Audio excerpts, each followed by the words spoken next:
उल्हासनगरमध्ये विनयभंग प्रकरणातील आरोपीनं जेलमधून सुटताच तक्रारदार तरुणीच्या घराबाहेर जल्लोष केल्याचा धक्कादायक प्रकार समोर आलाय।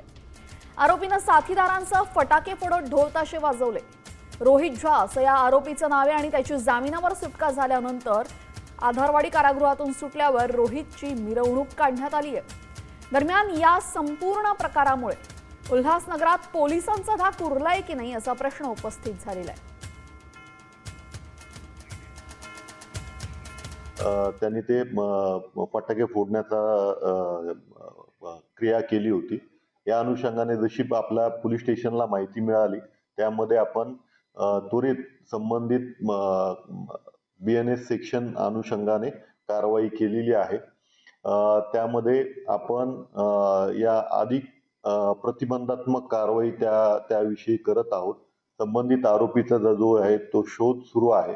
उल्हासनगर तपास पथक या अनुषंगाने पुढील कारवाई करत आहे। आता isakal.com आहे देशातील नंबर 1 ची मराठी न्यूज वेबसाईट। प्रत्येक अपडेटसाठी isakal.com ला नक्की भेट द्या।